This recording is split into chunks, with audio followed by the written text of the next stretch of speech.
as we're going through here. And we read the Avengers Operation Galactic Storm this week.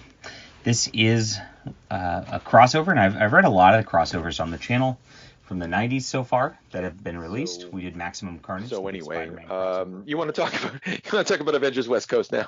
That's my fault. That's my fault. I'm so sorry. Yeah. You can chop all this madness out of here anyway. I might. Who knows? It's a good idea. So, what brings us here today? Operation Galactic Storm, Part 2 of Obviously.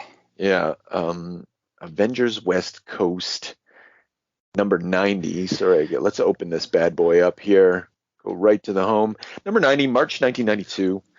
Written by Roy Thomas. I found out who Dan Thomas is. That's his wife at the time. His wife's name is Dan? Well, it was Danielle, but she... Oh, yeah, Danny. Dan. Yeah. Not that it's, if you have a wife named Dan, it's great. Yeah. He's from the West Coast too. So good. Living on the West Coast. So Roy Thomas, he's a really special beast because he used to be editor in chief. He I don't know, the things that he did at Marvel, he did everything at Marvel. He's Mr. Marvel, and like I said, even served as editor in chief from 72 to 74. He wrote Avengers for what are we looking at, 6 years. He wrote Conan. He's the guy that brought Conan back. Conan comics. Really? Roy Thomas is our boy on that, and he worked on Conan comics from 1970 to 1980. We read a Roy Thomas adaptation in the magazine.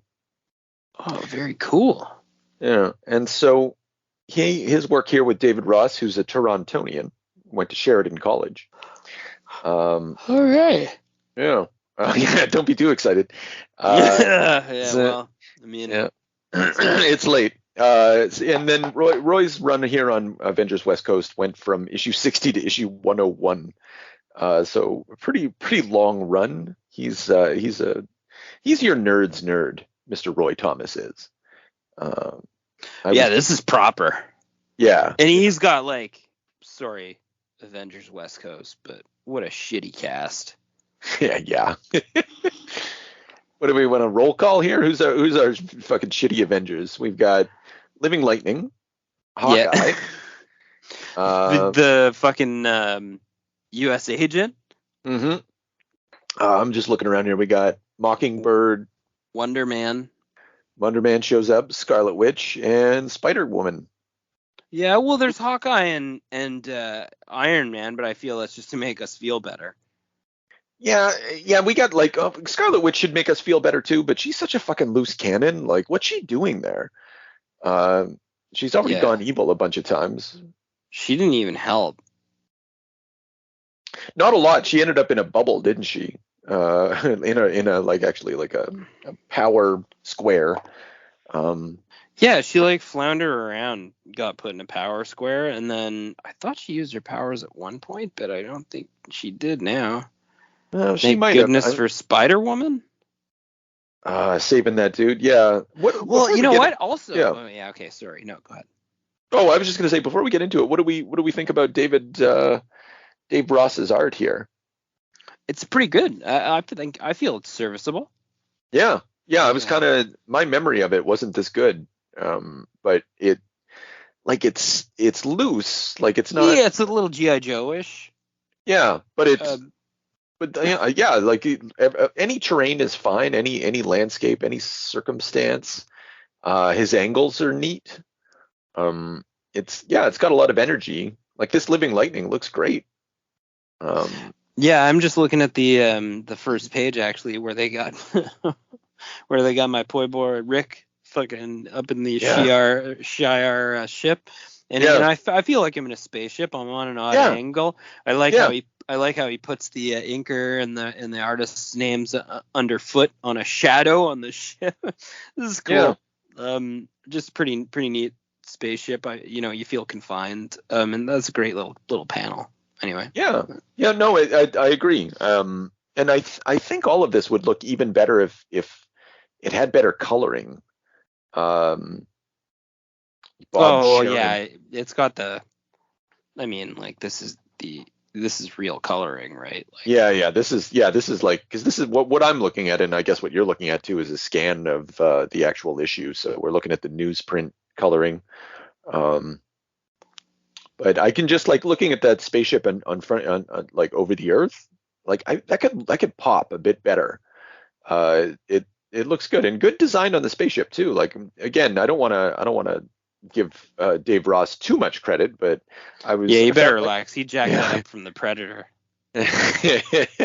Still found myself impressed. So yeah, we're not dealing like it's not bottom basement. Operation Galactic Storm is not a bottom basement operation. It's just like a very serviceable operation thus far. I don't think it's not going to stray much above that. So I don't know. I'm already pleasantly surprised here. I'm still not sure what the intent is. I don't feel like a lot of the story is actually like coming to me. Like I don't know why. Like we basically we've violated and mentally interrogated Rick here. Yeah. Or Rick's been turned into a vegetable because they keep attacking his mind and getting all his information about where he pulled Captain Marvel out of a fucking grave site. Well, no, they want to go to the actual site where he found the fucking bands and basically resurrected him, but they're just pulling all the info they can out of his mind and then they're heading back. Yeah, and at the same time, it gives readers like an info dump, but like I'm not sure. I think I know what you're talking about. Like this is issue 2 of 19, and it just feels like nothing's happening. Like it's just one of the things I most noticed about this, or was most charmed by, was just the utter fucking pedestrianness of this. Like Captain America gives them a telephone call from a phone booth, and they're just standing, like all the heroes are standing around, and we get all this info dump from the mind scan of poor Rick Jones. But the info dump is not like there's no motive to track down this site of Marvel or any real reasoning behind why they're doing it. Yeah, we're just watching them like they're hinting at like, oh, we're trying to get something, and they name it later on. Did you get the thing magnometer or whatever? But yeah, like it's just a bunch of stuff happening to Rick Jones, and like he's not even the main character. I do like that they foreshadow in the first issue that Rick Jones is like, this shit isn't happening to me again. Yeah.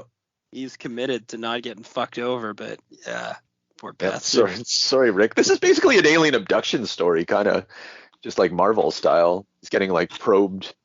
It's fire in the sky all over. Oh yeah, he's screwed. Yeah. That transitions over to Hawkeye training the living lightning, who gets toileted by a heat-seeking arrow. Which doesn't make it like, I know this is like I'm pretty sure lightning goes faster than an arrow.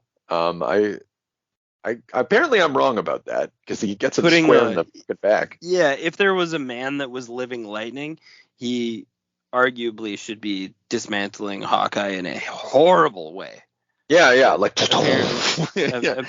apparently he's kind of just a titty. Yeah, I don't know. I like what is it like? What does Wanda say? Like, yes, if Hawkeye could customize an electrified version of a heat-seeking missile, so could one of our enemies. And I'm like, Hawkeye doesn't make it. Like, does Hawkeye make his own arrows? That makes me think differently about Hawkeye. I'm pretty sure he does, because there's no uncertain terms on that. Right? Yeah, well, that's what the fuck. That's in my what the fuck category, because like that's a totally different guy. Like he's just, I know what I'll do. Like I'll electrified version of heat-seeking missile. I'll just do that on the weekend. Yeah, he's got like an arrow workshop here that's equivalent to like Doctor Doom level. Event, like inventions. Because he's dismantling Earth's mightiest villains essentially with like a workshop of arrows. That's something else. I kind of assumed, maybe Tony was doing that or something. Me too. Yeah, and like that makes more sense to me, but it also makes Hawkeye a bit of a titty. So I this is a different character. Like I kind of want to see this character given a series, you know, like the guy who actually builds his own arrows, like not like Green Arrow style, but like he has a workman's attitude that I wasn't sensitive to before, I guess. Yeah, I feel like if I was capable of doing that though, I wouldn't just run around in tights. Yeah, I would have some kind of like death dealing gauntlets or other gizmos aside from arrows. Yeah. I I wouldn't have the worst costume in all of comics. That at the very least that, and I know that's the Ronin, you know, I guess. Oh, I see. You're right. You mean like it could be? Are you saying that the Ronin has the worst costume in all of comics? No, like you know when he transitions to the Ronin or whatever. Yeah. Yeah, that's a cool costume, isn't it? No. What is that in the movies, or then are you talking comics or movies? Sorry, I'm a little behind in the. It was in the movies, but did they not do it in the comics? They did do it in the comics, but I don't know if it's the same costume. It's a shittier costume. Right. Just continues to transition from shit costume to shit costume.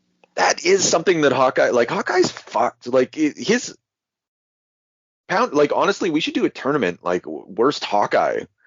It's gonna be a tight one, you know. Like we should do the worst hero tournament.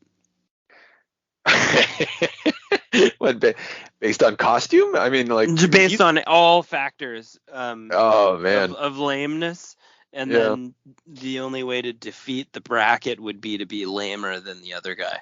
Or that's like, but we still have to have a bot. You know, we'll get back to the comic in a second, but we'd have to have a bottom on that. Because, like, you could go really lame, like... Oh, no, yeah. Like, you could do, like, the mustard guy and stuff. Yeah, I don't know. No, I like pop culture accepted guys. Like, Like, maybe, like, you know, like, we won't stray outside of, you know, the Avengers or maybe, you know... Because, I mean, like, because the Suicide Squad's basically doing that gag, right? Yeah. Thanks, James Gunn. So all right. Well, there's work to be done there. Okay, so then speaking of worst fucking heroes, Wonder Man shows up. Wonder Man. I don't accept Wonder Man. Oh no, huh? I don't think. Buckle up, man. Get used to him. He's a major. I don't think he's cool. I don't understand him. I don't think he has a personality at all. His powers don't make sense. There's just a lot happening that I don't want to be a part of. Yeah. I don't think his costume's... I think he looks pretty good, but yeah, like he does have no personality. Like his costume's okay, but I just mean like, what the fuck is he? Yeah. Well, he's made out of ionic energy. He's like very strong. See, here we go. You know, what do you want? He's got red eyes. Why does he just look like a big beefcake then? Anyway. Yeah. Well, later on, like Kurt Busiek and George Perez are going to give him a little bit of a Kirby Crackle shit going on later on. Oh yeah. They make him like an energy being, sort of. Yeah. Which I don't know. I'm fine with he's a Superman analog, right? Like he's I know. That's fine. He's just a really shitty one. He's like an actor but like he's blank like I imagine an actor to be. So maybe it makes sense. Like he's like a soap opera actor who like moonlights as a major hero on planet Earth. So it's a strange character. Yeah. Then we got Iron Man. We got U.S. Agent. What's his name? John Walker. Little aside on that, I read a bunch, like far more than I ought to have. let's say skimmed thoroughly. Mark Grunwald's Avengers issues, you know, like where U.S. Agent is first introduced as like the new Captain America, because Captain America gets like he loses his job because the U.S. government fires him or some shit. What the fuck? Yeah. And anyway, I was gonna say, why are we using the U.S. Agent and Captain America on the same team? Yeah. Does the U.S. Agent have an inferior shield? He does have an inferior shield, but he's stronger than Cap. He's more of a bruiser, and he's like kind of a How is he stronger than Cap? I'm not sure, but he is. But he's not as agile as Cap. He's not as good as Cap. No, well, of course he's not as good as Cap. Although I do like this. I like this version of Captain America's costume. I do think it's pretty cool. Oh, this Captain America actually is on point. He's on the phone right now. Is that a payphone? Yeah. I like something about like Dave Ross manages to make like it still kind of looks like a moment of action, but like he's fucking leaned on the payphone. How big he is. Yeah, he's just that. And then I don't know what's going on, but like Tony's got like Tony picks up the phone, but he's in his fucking Iron Man suit for no reason whatsoever. Then he's answering the phone. But he's got like one of those like nicer like portables from the 80s. No one imagined that he could have just like patched it through to my head. No, fuck it. Tony's got the cordless though, so yeah. I mean that's high tech. Yeah. It's real contrast. Yeah, actually I hadn't noticed that, but that's fucking hilarious. That he's in like the most advanced war machine on the planet with like full radio technology and whatever flight capabilities and high impact propulsion weapon systems and shit, and he's pass me the portable. I guess it's for continuity of the because then Mockingbird gets the telephone after that, and I guess the gag doesn't work unless there's a telephone at play. It doesn't. Yeah. Okay. Yeah, you got me there. Well, I don't think the gag was worth it. I'm not apologizing. I'm just trying to kind of like comprehend because it's fucking ridiculous. Yeah, because he just like passes the phone. He's gone already, Cap. Cap? What do you mean Warstar has to put themselves back together? Yeah, she's fucking useless. Yeah. Guess I'll just sit around. So he takes off at the speed of a fucking high-tech fighter jet. Yeah. After hanging up the portable. Yeah. So anyway, yeah, they're flying around. They picked up Cap. Cap's like, where are we going to find Rick? And they're just going to, they use the communicard, I guess, to geolocate. And there we go. Obviously, these guys fucking the geocard that Cap fucking slipped over to Rick really just plays like a heavy role in this whole thing. It does. Yeah, it's like how do we insert like a MacGuffin into the plot? Like Captain America's plan was just like it was like this metatextual moment for him. He was like, I need to interact with the plot like directly and control it somehow. I mean, Cap's an absolute genius, and it's like even furthered by Rick being like, "I definitely, Hundy P, kept that card safe for you, Cap."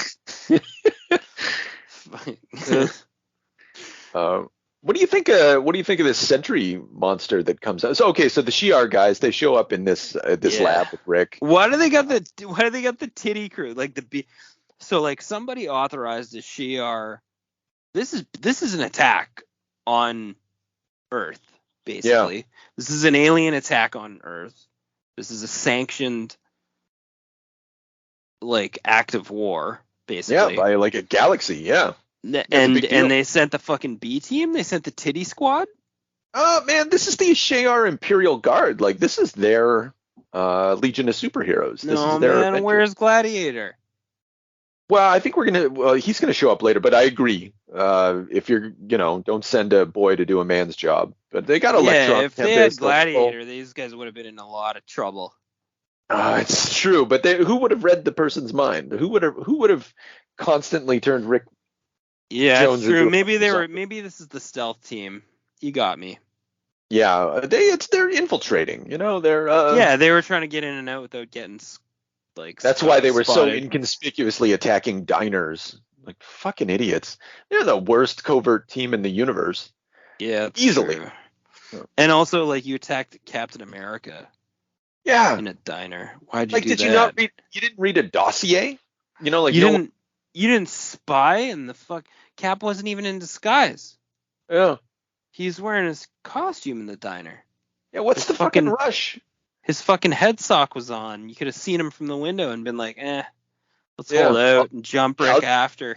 Yeah, breakfast. Eventually, like, because they don't know why Rick's there. Like, they don't know that Rick has had a prophetic dream.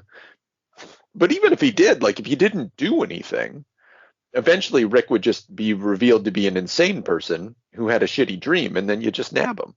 Well, yeah, that's basically the way Cap was taking it to begin with during breakfast. Oh, you think so? You think he was just humoring old Rick Jones? Yeah, he was like, I better just, I haven't talked to Rick in a long time. That's how I took it. Yeah, he was like, there's a lot of bad water under the bridge between Rick and I. We better mend those fences. I'm gonna give a little bit of Rick pity. Yeah. Go get some pancakes with the guy. Give him a pat on the ass. Send him on his way. Yeah, and so like it could have de-escalated so easily, and these guys just like they're bulls in a china shop. It's a fucking shit show. So they even when they show up at this lab, they immediately activate like the most powerful robot. Yeah, that Sentry's a real problem. Yeah. Like some 250 centuries ago, like he's the best it's the Sentinel, right? But he's a Sentry, and yeah, I mean even Sentinels are bad fucking news. And like imagine, yeah, well, this is an intergalactic one. Yeah, exactly. So clearly it's high tech. Yeah. Even though it's old or whatever, but like its armor is extremely problematic. So is the power level. Also, it just about evaporates Rick. Cap's just such a fucking good dude. Oh yeah. That's and what a weird moment of drama to like milk out of this. Like the again looks cool. David Ross, even though this is a lame setup, it is depicted as well as anyone could possibly depict it. Like it feels like the energy's coming towards Rick. Rick's about to be obliterated in one of the panels, and then save. Yeah, but it's stupid. Like he didn't need to be in peril. It wasn't required. But I guess it was awesome. Yeah. But who are we to argue with Roy Thomas's fucking centuries of writerly expertise? Yeah. Who am I to argue with the fact that Captain America is the fastest to react and saves a life, even though there are like 2 or 3 other meta beings that are far faster and stronger than him. That's true. Living Lightning couldn't have done fuck. Or Wonder Man. Like really? Or Iron Man, or Spider Woman. Yeah. Or fucking Scarlet Witch couldn't have just changed the probability on Rick getting vaporized. Cap had to spear him into a gutter. Yeah. Probably broke his fucking rib. Yeah, snapped him out of it though. I don't know, but Cap's gentle. Imagine what it must be like to be grabbed by Captain America, saved by the Cap. Yeah, so graceful and so it must be like being grabbed by the most gentle slab of granite that's ever existed. Somehow something that's so nimble yet so dense. It probably feels weird, like you're floating, and you feel like you could be damaged, but suddenly you're just not. He's like maybe the greatest seatbelt. Amazing. Yeah, Captain America. Great Cap description. I really like that. So anyway, I don't like how the fucking, as we've been calling the titty squad, are just somehow really giving the Avengers a lot of problems here. I know it's not proper Avengers, but yeah. Well, the honestly, the midget guy with the frog baby guy with the robo daddy or whatever comes back as well, even though they're not established in any scene previous. They just jump down on the Avengers, and they're also 3 times the size they were at the diner somehow. And then they're also where were they on the roof? Were they? Yeah, they weren't there.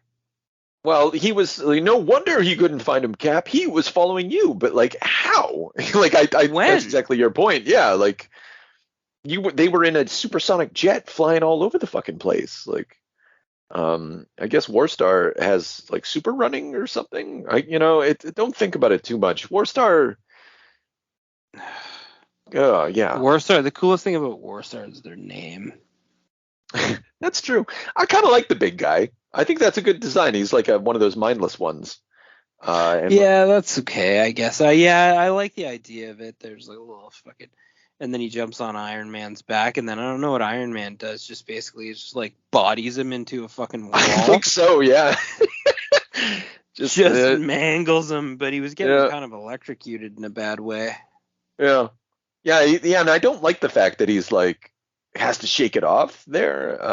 It feels like that shouldn't have been the case. And then it's nice to see Cap and Iron Man reconciling. I read the comics where they they had beef with each other. Yeah. It was Mark Grunwald again, and David Michelin. It's like Armored Wars or Armor Wars 2 or some shit like that. And nice. Anyway, this is a little moment of reconciliation for them. Nice to see Avengers working together. Iron Man's basically the reason for the downfall of that Sentry also.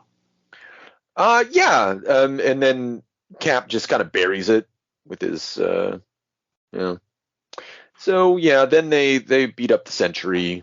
Well, U.S. Agent gets kind of like to me that's a bitch slap. It is thwap. Yikes! It's a backhand. Yeah. You typically don't use a backhand in a fight like that, but that's true. Because it like that's a lot of confidence. Like you don't often see that in UFC. Someone just coming up and fucking backhanding someone across the cage. It's a real sign of disrespect. But shouldn't have done it because it threw him into a bunch of oversized guns. That's a bit of a soft. Hey, look what I found down here. Bunch of weapons. I don't know. I don't think they should need them, but it was the 90s, so like, give them a big gun. Is I think what they were going for. Like have all these. They were going for a BFG scenario. Yeah, like have your typical superhero stuff, and they do a lot of it. They wrap around the monster's legs, it falls down. Like we already said, he puts the people into a power cube, Wanda and Hawkeye, and he's about to like smush them. And then but then there's a 90s moment, but it's the lamest 90s moment. He's blanching. We picked up winner, all right. Like he's a robot. He's not blanching. Well, yeah, and I found Wonder Man to be quite effective at fighting, at least. He was, yeah. He like just beat the shit out of a bunch of guys. And remember the old Marvel superhero role-playing game? Like they had the different power levels of like incredible, amazing, monstrous. Fuck, what was the unearthly? I think it was, and I think he had unearthly strength and unearthly endurance. Like I think he's like a Thor level kind of guy. Yeah, that's a real problem. Yeah. I don't know if that's how Roy Thomas is thinking about him, but since Roy Thomas probably created him, he actually maybe not. Maybe that's a Stan Lee guy, but it's a Stan Lee guy. But either way, Roy Thomas he has so much experience with all these characters. I think it kind of comes through in their interactions, even though it's very surface. Like there's no like we've been reading a lot of Neil Gaiman, and I like it's not fair to do that comparison, but like with Gaiman or a good writer, let's just say a good writer, you'll get some sort of emotional depth, right? Like even though you'll have an idea of who the characters are and their interactions will have some sort of authenticity, and you don't get that. It's like it's always surface. It's always on this through the motions, but like it's maybe a little bit of just out of experience. It's better. I'm not quite sure. Because this is not. There are no emotions being. The only emotion I'm picking up so far in Operation Galactic Storm is sort of like a bromance between Rick and Cap, where Cap's genuinely concerned about whether or not this guy's going to survive like being molested by aliens constantly. Oh, man. Yeah. That's the through and line. also that he has beef with Iron Man or whatever. But other than that, no one's conveying any kind of emotional connection with the reader or anyone else. Yeah. They're just tasking. Yeah. Except for maybe Living Lightning, where we get a lot of his internal monologue and his sort of triumphs and defeats, and we're meant to kind of tag along with him, I think. I guess so. Yeah, he's kind of a sad sack. I do belong in the Avengers. Yeah. No. Why are you transforming into a man right now? Like, idiot. Yeah. Walk. Yeah, you don't need to do that, bro. Just keep shocking him. Nobody wants to fucking you to punch anybody out. They want you to literally burn and electrocute our enemies. That's your power. Yeah. That's what we brought John for. There's other guys that punch people out way better. Yeah. Except for Cap gave a baby shit body block. Oh my goodness. Yeah, I don't know, man. I think it was a good looking spear, and he goes, "Sorry, miss, but it wasn't good enough to put her down." And they all get mind fucked. Oh, that's right. Yeah, oh my goodness. She must be sick. He went soft. He should have led with the he gave her a soft body block is what he did. If he would have led with the shield and broken all her ribs and just left her like well, that's what it kind of looks like. But I was just thinking she'll never have children after this. It's done. But no, not so much. Cap's old Steve's you're right, he's a soft touch. The softy, yeah. Just can't body block a woman. I don't know. He's beaten a lot of women in his life. So I find this just feels like a plot contrivance. So that way, I think maybe you're right, because it looks like he gives her a spear, like a high level spear, and then it looks like she's about 10 feet away from him after the spear. So maybe I'm undercutting her strength. Oh yeah, she might. Yeah, she's an alien, right? So she's probably got some toughness. I don't know. I guess we got to look up her stats. So she runs interference, and then they fly off. The robot blows up, and again, did they take Rick? Rick's safe now, right? We can rest easy. Yeah. It looks like she was going after Rick and then got speared. Think so. Yeah. Just won't fucking leave that guy alone. No, Cap's got his back though. Yeah, I see him there. Okay, so he's hanging with Cap. They call down the lightning. And then what does Cap do? Gets back on the fucking phone, calls Quasar. That's like Cap's superpower. This is his real superpower. He's like, bro, I know exactly. Quasar's gonna be exactly where I need him to be to pick up the phone. Quasar speaking. Yeah. Hi, Cap. I need you to run down a spaceship. What? I've located it, Captain. That got me pretty fired up for the next issue, not gonna lie, because I gotta see where this is going now. I'm ready to follow Quasar into space.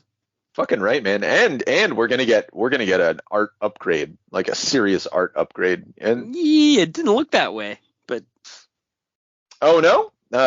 This isn't the art. No, it's Greg Capullo, man. We're gonna get Mr. Capullo. What? Next issue. Next issue is a Quasar issue. Yeah. Is this young Greg? Yeah, man. I think it was one of his first assignments, if not his first assignment. It is. Yeah. Yeah. So we'll get some good stuff in there. It's nice to see. But anyway, Avengers West Coast number 80. Bad guys escape with the electromagnetic blah blah blah. Because they were trying to steal a doohickey, and they steal the doohickey, and they get away with that. So the plot thickens, and then they fuck off. The reason that the Shi'ar appeared in this comic is in this crossover is because Bob Harris, who was writing the main Avengers book, was also the editor on X-Men, and so he had sort of authority to bring the Shi'ar in. Yeah, I see that on the cover of Galactic Storm Part 3. Not to give too many teasers for next week, but from the pages of the X-Men. Yeah. The Imperial Guard, which sounds to me like we could be getting my boy. Oh yeah, it's likely. Gladiator. Yeah. Well, because they got their asses kicked, so now they gotta bring in the big dog. Yeah. All right. Well, so anyway, that was that. We got any closing thoughts on that? Right. Storm. I mean, this is very much a galactic storm. Yeah. Shitstorm. A lot of characters. If this is this collected? It is. It's got to be gigantic. I've never had the heart to. It's not on Hoopla yet, and anyway, not to my knowledge. But it's like $50 or something. Like those epic collections are. Wow. Yeah. That's a lot of money to put this in your collection. Yeah, and it's like it's got the digital coloring and stuff. I much prefer reading it like in its newsprint form. I don't think well, because digital coloring doesn't really, like, if you want to really correct digital coloring, you have to redo it. Mm-hmm. And I don't think anyone's willing to do that. Yeah, well, why the fuck would you bother? Great, you wouldn't. Yeah. Yeah. Now, all we need is a little energon and a lot of luck.